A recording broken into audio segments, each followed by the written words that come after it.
bandeko balandi ya masolo ya pona ekolo mbote na bino bisika bozwami pe bonne année bisiko bozali na mabota mabino tika ete mbulo oyo tokobanda sika 2016 ezala penza kitoko na bino ezala pe emema makambo ya kitoko mingi na kati ya mabota mabino pe mingi kimia na mboka po émission ezalaka bongo pona ekolo bongo émission lelo penza pona kokanga na kobisa bino ete tozali bongo le 31 décembre 2015 pona kokanga mobu 2015 na kangi yango na mama moko ya motuya moko ba mama bakende sango na mboka na biso mama oyo battre record na oyo tali koumela na makambo tali politique ye na 2016 oyo azokokisa 50 ans to demi-siècle uto abanda masolo politique na koyebisa bino ete abandi yango na 66 alaki nano elenge alaki na 22 ans bongo esengo na ngai yali mpona koyamba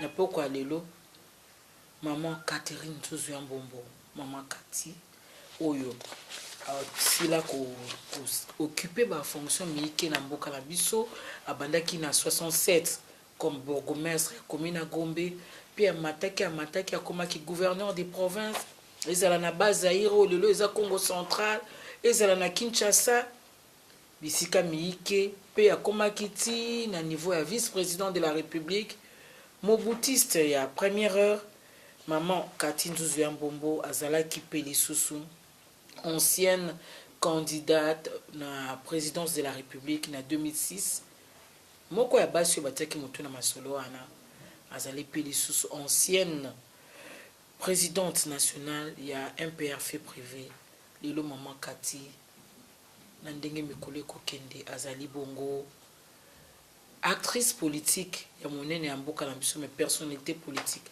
indépendante maman Kati mbote pe bonane na yo mbote maman Sylvie toko présenter kasi biographie na eza lokola ebale ozali maman moko ya makanisi ebele maman moko na histoire ya mboka na biso oza parmi basi oyo batia bilembo balobi obattre record ya longévité politique secret na yo mama ya mbo ezali nini mpona koumela boye succès stila te ozalaka kaka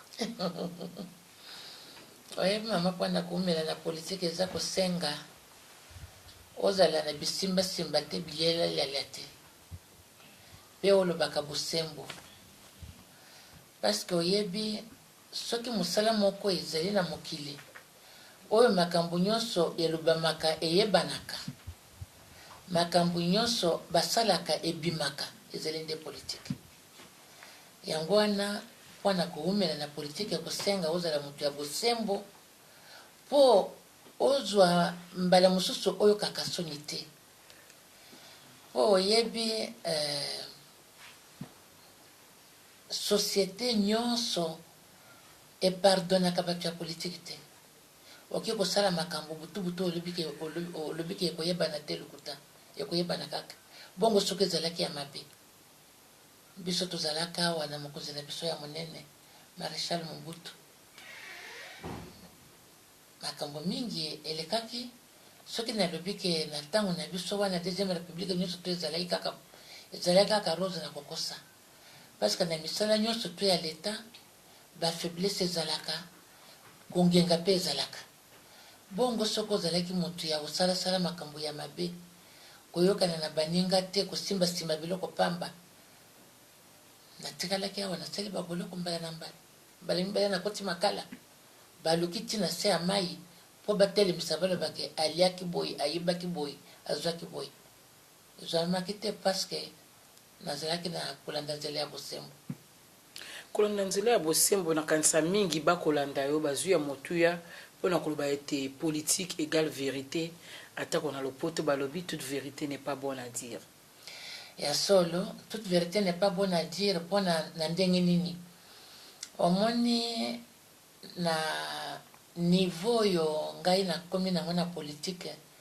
même ata nazali na kanda je ne m'appartiens pas nakoki jamais ko me permettre ke mpona kosilisa kanda na ngai yo sikoyo kenda kokota rebellion oboma bakongolais bongo na sala yo sikoyo naloba te nasimba eloko ya mabe parce que mpona kosilisa kanda na ngai mpona kolakisa ke motu boye azosala ngai mabe nazwa micro na finga ye nakokosala yango te parce que mpona honneur ya mboka na ngai ya makambo mosusu ifo namela yango yango wana omoni. C'est pour cela on dit que toute vérité n'est pas bonne à dire.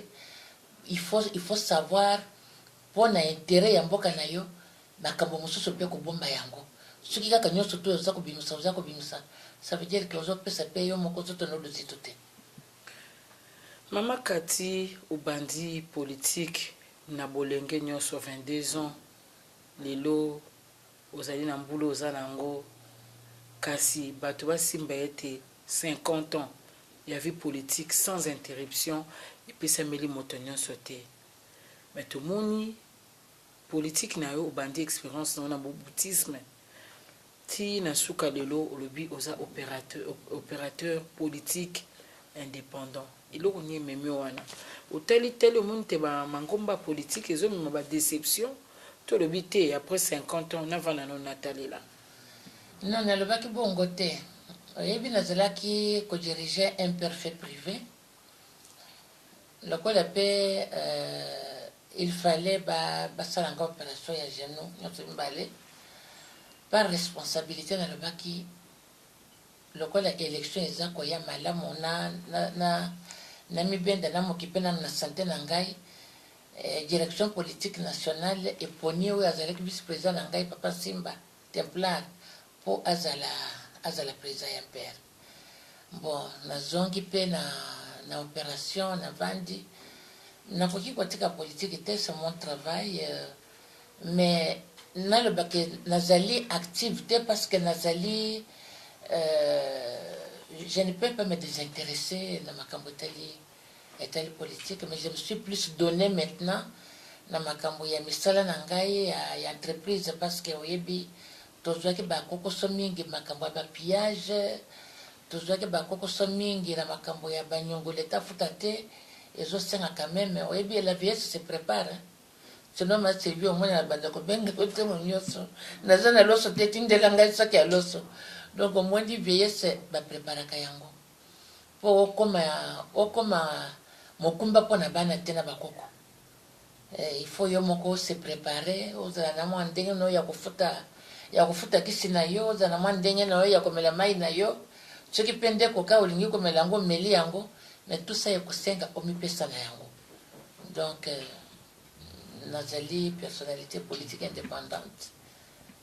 Dernier poste na ngai esukaki ntango tozalaki na gouvernement, mais je suis très occupé na oyo ngai nazosala mpe ya makambo etali ba.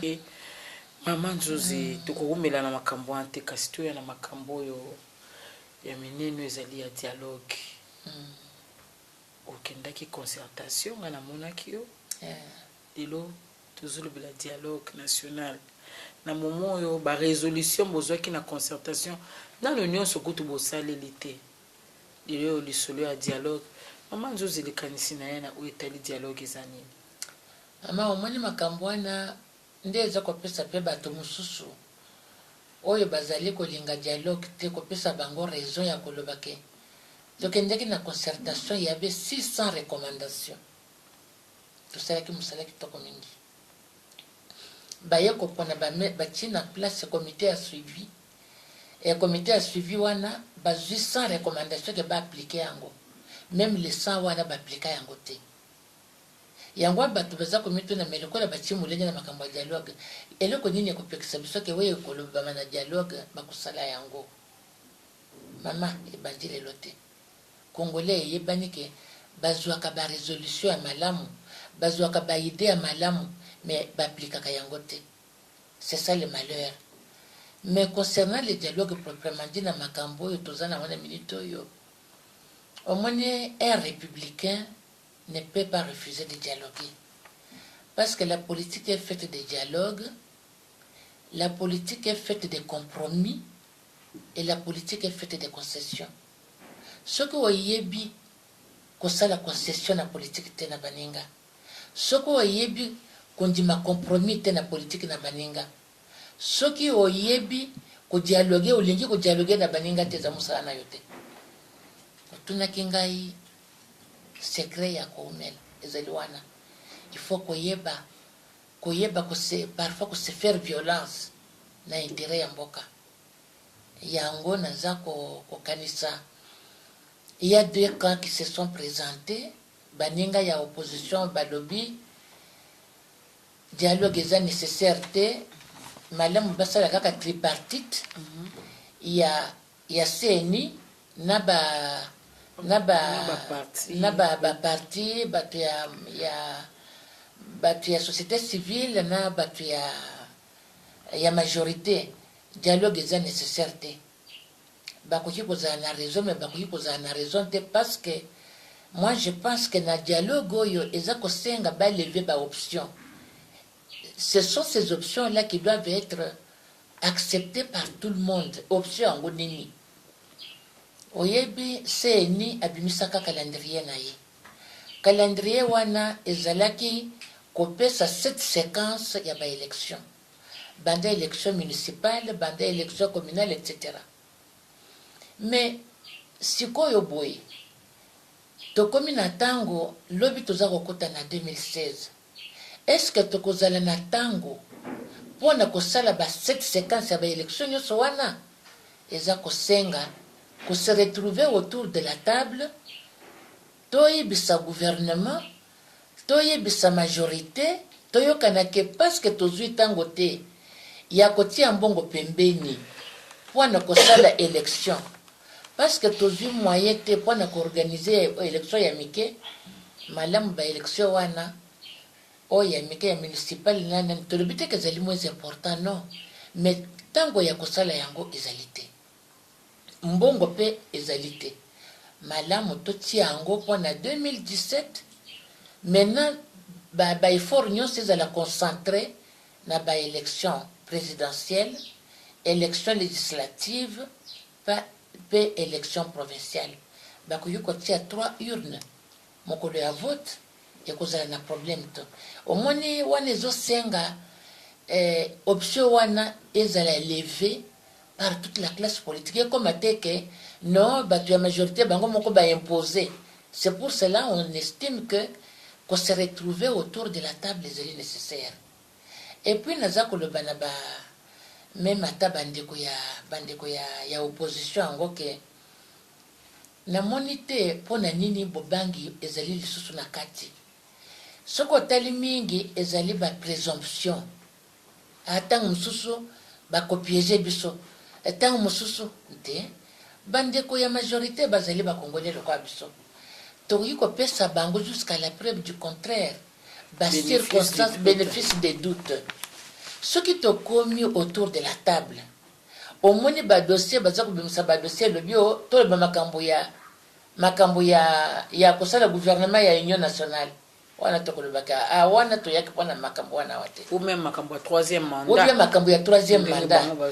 Wana ba ko baka no to yaki awa pona makambo ya élection to yeba to zeli ko bandela wapi to sala to lever option lokola bato ya OIF. Bayaki balobaki bango bakoki kokamata responsabilité ya koenrôler ba majeur ba nouveau majeur tondima kopesa bango omoni biloko ya ndenge wana bongo diaspora mama wana diaspora lokola enrôlement na bango pe identification na bango ça peut se faire à travers l'ambassade. Ekoki kosalema oyo wana nyonso tozali ba option oyo bandeko ya majorité bandeko société civile bandeko opposition biso nyonso tolever ba option wana ezala te ke mutu moko mutu ya imposer. Bongo soki par exemple bamoni ba dossier wana oyo totaki kotanga awa ebimi na mesa wana ata basiliki babimi na dialogue yango bakozala na raison wana parce que elakisi ke bazwi preuve ke dialogue baza kosenga ezali mpona élection te, mais bamoni na ordre du jour te na mosala nyonso na ba masolo ya minene ndenge wana ordre du jour ezalaka toujours consensuel bayimposaka yango te.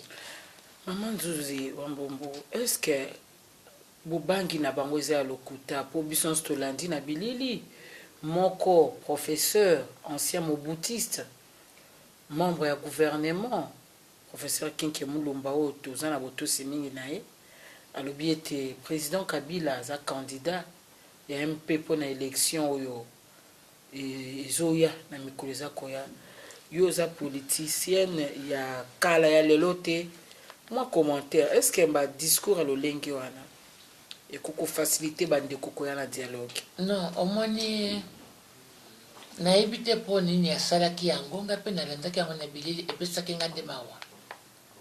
Mama, tozali na ntango ya kokamata makambo à la légère te. Eza lokola oza kotia moto na ndako. Et ce n'est pas ezali responsable te. Un ministre de la République akoki kozala militant te. Akoki kosala militantisme te. Ngai na koloba malamu totala. Peut-être alobaki comme président ya Kabila désir. Peut-être alobaki bongo ndenge mesali kosala mais azali ministre de la République. Ezali okoki kosala ba blague na makambo oyo oyebi ke bato mosusu bakufelaki na mois de janvier. Yambula toleka na mbulo toza nango pona makambo wana ke ba changer constitution te. Yo za kokenda koloba ndenge wana. Alors que constitution eza koloba ke iye mandat na ye eza kostila. Ngana banzi ifo tolanda nano tosala confiance na oyo président ye moko Kabila alobi na monoko na ye. Alobaki na monoko na ye nini? Alobaki na komema congolais na mobulu te. Na komema congolais na ba problème te. Est-ce que obanzi ke toki ko ndima yango te? Na landaki pe président Minaku. Il y a 48 heures asalaki pe point de presse monene. Yepe alobi ke dialogue ezali pona kokenda ko préparer glissement te. Dialogue ezali pona kokenda ko changer constitution te. Aza mokonzi monene. Oyo kini ki alobi wana franchement pour un homme qui a un passé comme le sien na ibite soka ezali likambo ya malamu. Mama Kati tolandaki ba technicien mosusu to ba expert oyo ba yebi makambo ba élection kolandisama makambo nyonso ndenge balobi fichier esengeli ebongama eloko boye ezangi koenrôler ba nouveau majeur baza soki combien de millions ya bato koenrôler bato ya diaspora nde akomaki koloba ete il faut au moins 2 ou 3 ans mpona koorganiser baélection crédible et transparente po alobi ete ntango alobaka ke na Addis Abeba que 2011 élection ezala te bato nyonso babaki nyonso ekotelema mais est-ce que soki tokeyika parce que il faut absolument kaka 2016 président mosusu akota que baélection oyo ekozala kaka ya bato na bato baza na mosala na bango a force ya komeka kosala boule kosala koimagine makambo ça ne va pas. Au moins, tu passé mbula mobimba ya 2005 kaka pona kokanisa 2015 pardon. Est-ce que ekozala? Est-ce que tokosala boye? Est-ce que tokosala boye? Est-ce que tokena dialogue? Mais tango nini tokopika toloba ke tobanda penano? Oza komona mama. Tokoki tout le temps kaka kosala ba imagination te. OIF balobi ke bakoki kosala élection ba majeur pendant 4 ans. Pour nini tokopesa bango possibilité ya babanda déjà 4 mois. 4 mois. Pourquoi tokoki kopesa bango possibilité babanda déjà te? Mais to bandite makambo ya kokenya na dialogue bandi mbula mobimbo bezo makambo dialogue. To dialogue apete poni. Ozomona. Donc tout ça l'état qui est en train ya kolekawa ndena zolo babandi ko ya opposition lokola bango nde bako favoriser glissement parce que plus que tozali kozila plus que tango eza koleka. Mais apparemment bango bakomi déjà na voix mosusu na kanso ki eloko yo asika o babengi Front Citoyen na kanso landaki yango yo analysaki yango ndenge nini yalaki bandeko groupe ya bandeko ba politicien bautaki Île de Gorée déjà bazolo baké selon majorité baké ko comploter contre Mboka na éviter sokope yo ça vu anozo kabolango. Mais on dirait bango baza siko na logique ya Front Citoyen. Maman Sylvie. Or opposition na Mboka nyonso ezalaka toujours organisée. Oyo ONG oyo invitaki ba personnalité wana ezali ONG ya munene. Est-ce que ponate eyebisa bango makambo ndenge ya kotinda bato na balabala baza na besoin kokende ti na Sénégal na ndimi te. Bango bakendaki na ndenge nalandi na bilili na ndenge nalandi baoyo ya kati na bango balobi babengaki bango mpona kokende kotala koéchange baexpérience na baninga na bango ya bamboka ya Afrika mosusu. Na kati na bango bapersonnalité ya minene baza na kati mama. Ils vont aller kokenda kocomploter mpona mboka nayebi te. Moi je pense que on doit période oyo eza période ya tozala na réserve. Kokanisela baninga mabe, kokanisela baninga makambo ya bongo ezali penza malamu te. Na kati na bango tozalaki na ancien président de l'Assemblée nationale Kamere na Olivier Kamitatu. Tozalaki na Butamoto nani Gilbert Kakoma. Tozalaki na bato ebele soki na longoli kaka ba Frank Diongo ba Delice Sanga bango nyonso bazali ba personnalité ya mbokoyo bato ya mayele. Mama balongo mpona kokende koyeba ndenge ya kotinda bato na awa batindaki bato na balabala wana janvier. Est-ce que bakendeki na Sénégal? Je ne pense pas. Toloba te tant que population zokufa yo koya ko diriger banani. Mais c'est ça. Bakoyi ko sala bongo te parce que bango bazali balinginde kimia ezala. Omoni topusi opposition atika kokanisa la majorité makambo. Soki baza ko benga dialogue balingi ko piéger biso yango tokokenda na dialogue te. Majorité pe etika kokanisa la opposition makambo. Bango bakei kuna pona kokenda ko trahir mboka pona kokenda kusala ba complot na mboka batika makambo wana. Congo ezali patrimoine commun. Oya lingi Congo koleka moninga azate. Mais na ba preuve nde sika yo kolakisa ke olingi Congo koleka moninga soko ndimi nzela ya kimia. Mama Kati parti lokola UDPS ya kulutu na o Etienne Tshisekedi. Lelo andimi dialogue lobi ya boy lelo andimi. Bazana oya bango ba raison to yebite. Tango makambo eza tukeli boso tozongi sima. Finalement tokozaka to telemesika moko tozo marquer les pas. Mama Sylvie parti lokola ya kulutu nanga wana Etienne Tshisekedi ezali parti munene. Pe azali personnalité azana expérience monene. Oza komona la politique ezali musala moko très sérieux. Ngai na zako sala ndenge na moni ce qui peut être à la base ya changement ya position par exemple.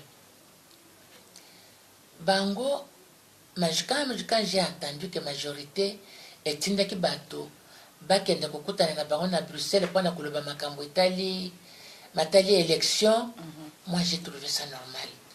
Normal pourquoi? Parce que majorité na UDPS nde moto bazaki na contentieux électoral.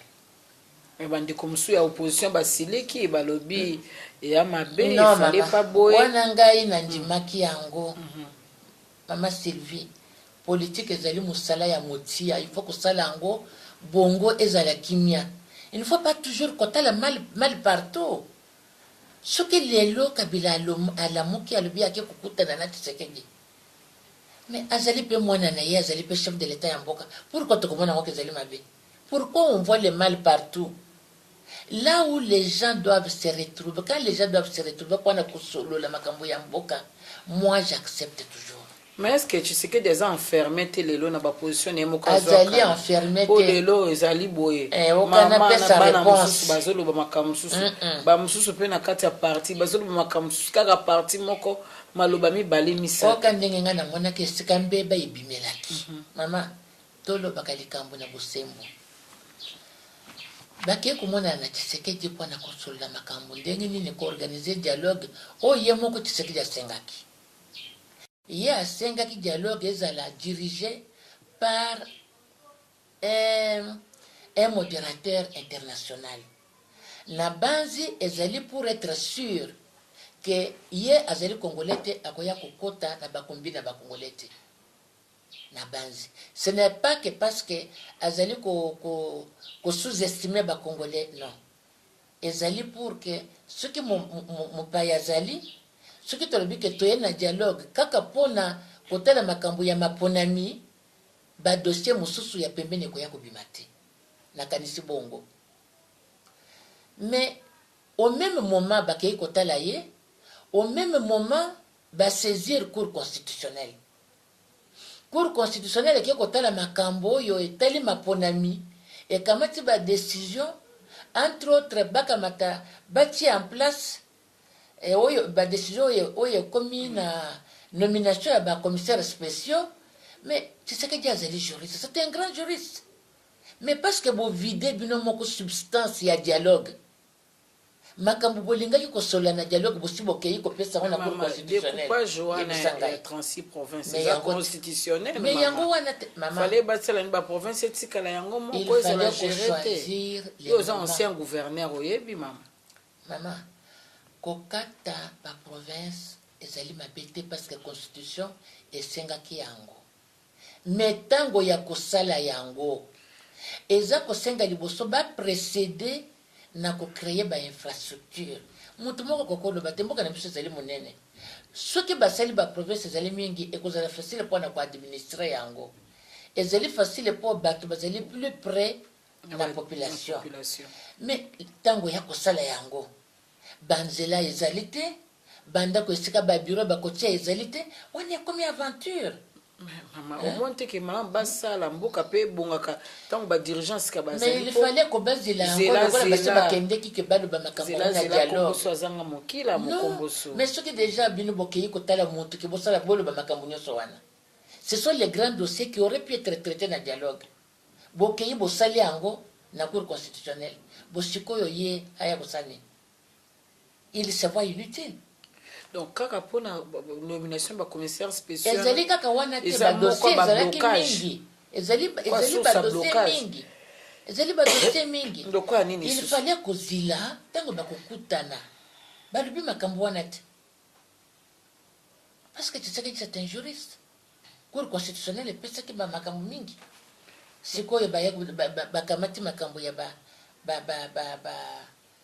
député provinciaux bazwi na mbongo. C'est quoi l'élection et ça limité? Aux autres, comment on que bazali ko créer ba.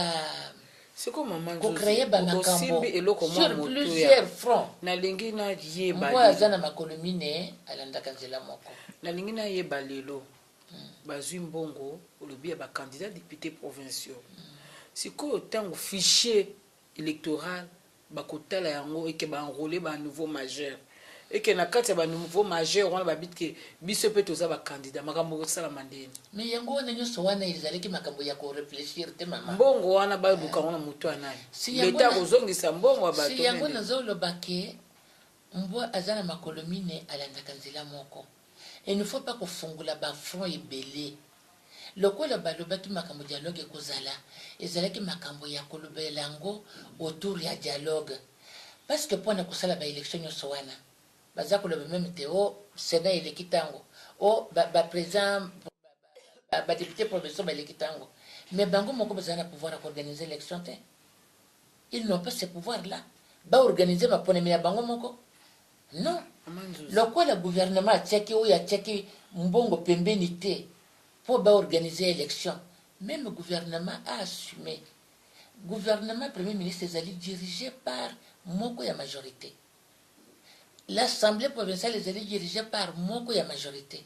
Bah assumer pour dire parce qu'on n'a pas été à mesure, il y a qu'à prévoir des moyens. Pour ne pas sala maponami wana, totika yango pembeni, totala kaka maponami ya minene, il y a élection présidentielle na élection législative. C'est la voie de la sagesse. Maman Kati, ma camion sur salami wana suka, au moins à mokoloto, to signature ya chef de l'État. Siko selon yo toloba ceux qui mokonzi toloba ceux qui a posé acte est-ce que parce que asa mal conseillé parce que asa na ba collaborateur ya malamu te to yenda yo kitolite nyoso wana ezali na kati akoki kozala na bacollaborateur mosusu baza na influence mingi likolo na ye bakoki kotinda mokonzi asala mbeba akoki kozala na bacollaborateur baza koyebisa ye me ye moko aza matoi mambongi donc nyonso wana eza na kati me kosenga kaka korepare ezali kaka masolo mama bandeko ya opposition baboya masolo te bandeko ya société civile baboya masolo te bandeko ya majorité baya na busembo tozali kaka mboka moko ya solo makambo mingi elekani me sikoyo soki tolobi ke oyo asali nga boye biso mpe tosala kaka boye mokolo mboka ekobonga te lokola biso ba homme politique tokoki koloba ke sikoyo tokamata peuple na biso en otage te meme oyo basalaka politique te congo ezali ya bango donc totala kaka te ke lokola biso tozali bapoliticien basociété civile comme on dit neni na société civile bango mpe bazalaka na makambo ya koloba to bato ya majorité congo ekomi kaka ya biso wana kategorie misato te congo ezali patrimoine komi mpona oyo nyonso atangami aza congolais tomela mai ya pio tozonga na nsima tomitalama autour ya table bakende kopose bamakambo ebele te totala kaka makambo ya maponami esalema na ndenge constitution esengi esalema na nzela ya constitution violation ezala te lokola bapesipesi garanti ke violation ekozala te tomwana esika nini tokosuka mama nzozi oza mpona facilitation internationale to oza mpona modération internationale omoni mama mboka oyo eza na mibali eza mpe na basi mboka oyo eza na bapersonnalité sage ebele oyo bakoki kotelemela likambo sake baluka bazala na neutralité ce n'est pas facile kozala na neutralité ozomona déjà elo na mutu boye par exemple te nakopesa bongo te nakopesa bongo te petit oyo nakokotanga pe yo koza na 50 ans oza na expérience politique 50 ans de carrière nakomitanga te mais nazoloba ekoki kobonga biso moko tobongisa makambo na biso ozomona mama ekoki kobonga biso moko tobongisa makambo na biso mais eloko ezali wana ezali crise ya confiance tozosala na confiance te epuis ndenge nayebi biso lokola ya moto lokola Tshisekedi ata lokola bandeko ya opposition bandeko opposition baza koexige wana ezali nde mpo na méfiance mpo bayeba ke ntango tokokutana tolobi ke tolingi constitution bachange te tolingi maponami esalema na ndenge constitution ekosalema soki ozali mopaya okondima koya kokotisa mosusu masolo mosusu ya culture kete ozomona ezali kaka na bobangi wana mais cela na ndimi te ke baninga ya opposition ata grand frère na ngati Tshisekedi akoki koremettre en cause ke bakongolais ya malamu ya sage bazali na mboka oyo bazali mais tosala na nde confiance mingi ezali on s'est tellement fait du tort na maloba et puis violence verbale mama violence verbale même ata na bino moko bapanzisa yango eza malamu te bino bozali mpona kotia kimia baninga na yo mosusu soki abandi koloba awa epesaka nga mawa malamu tosala na confiance.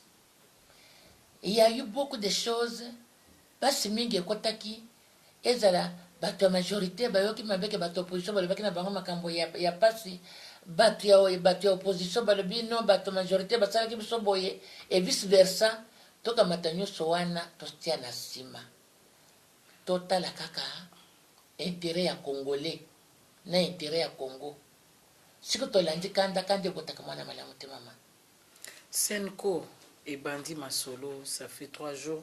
Na demande ya pape, maman les canisiens au monde en ndenge nini et puis eko bota résultat nini.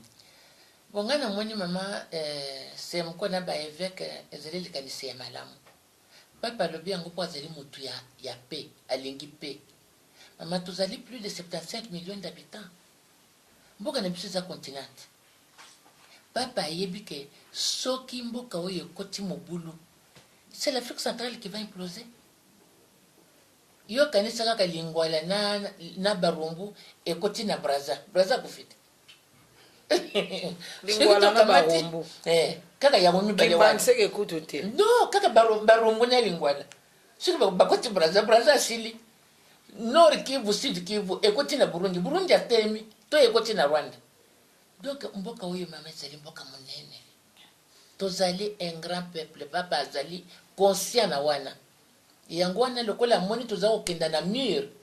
Alobitika na yebisa bango. Parce que bato pe ba critiquer makambo ya Senko, pourtant Senko alobi ete bakosala marche le 16 février, marche monene à l'opposition yambeli bango et comme lokola te ko précipiter des président de la République mandat nesila na nzela selon ndenge bato bakoloba. Président de la République motu moko akoki ko senga alongwa avant décembre te. Wana soki moto asengi bongo akomi anarchiste aza na manda na ye azosala mosala na ye na kimia. Démarche à évêque ezali important avec le cardinal Moussengo en tête. Bazali bato bazali na expérience mingi.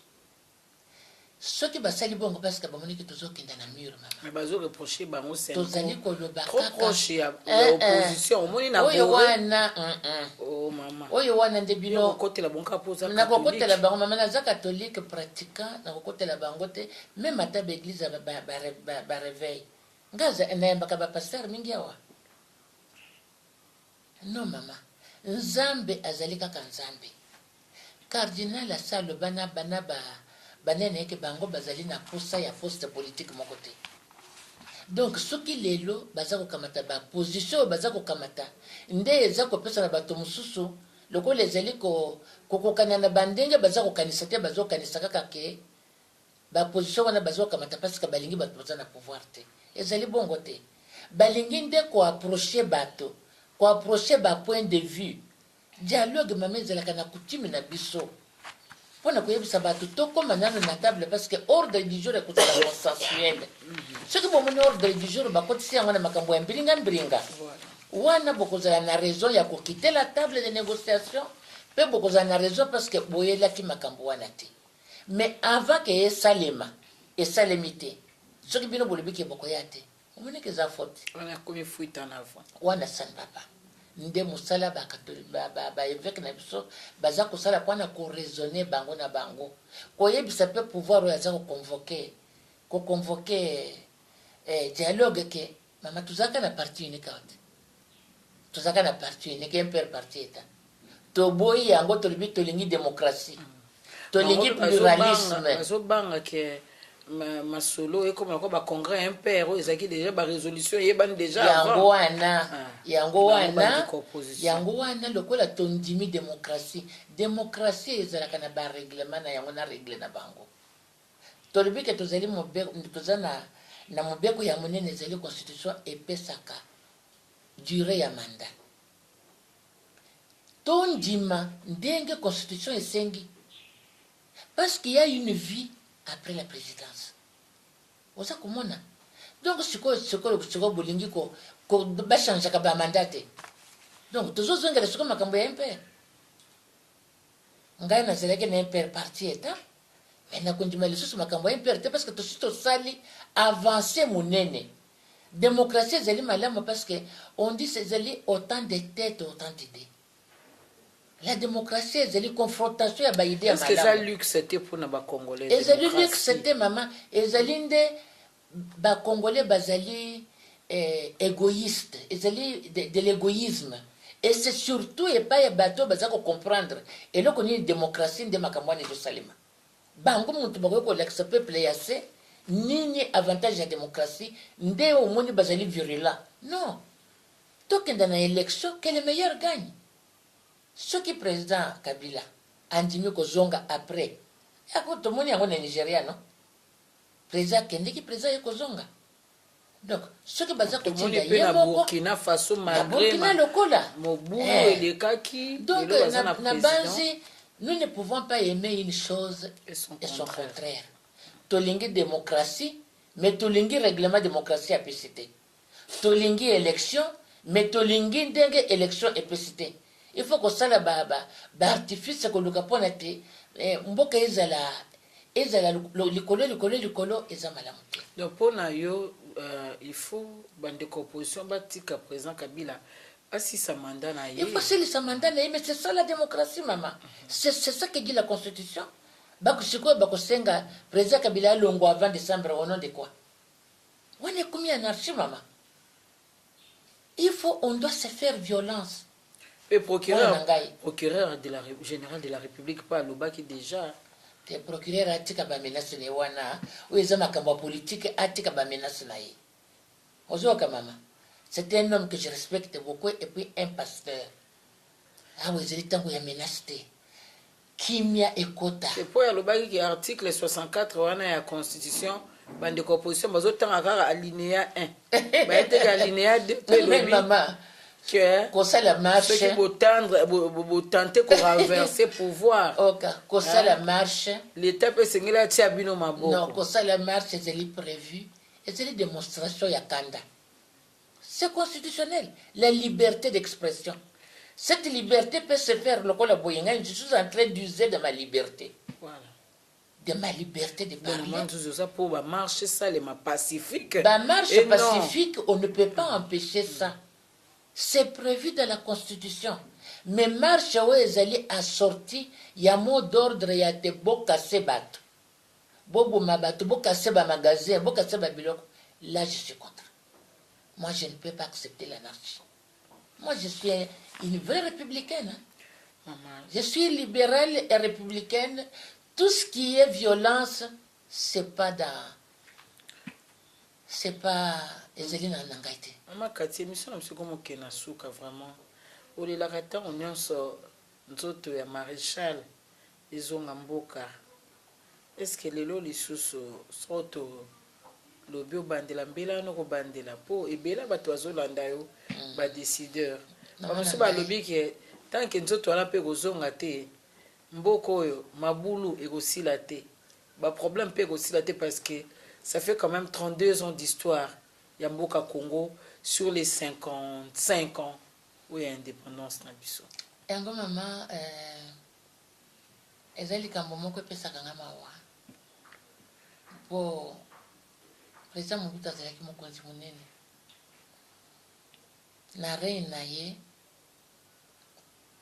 makambo ya kozanga ezalaki makambo ya malamu pe ebele ezalaki.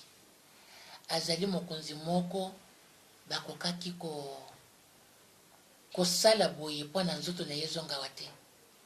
Président Mobutu azalaki voisin nani akokaki komeka kosakana ndenge bakomi kosakana boye.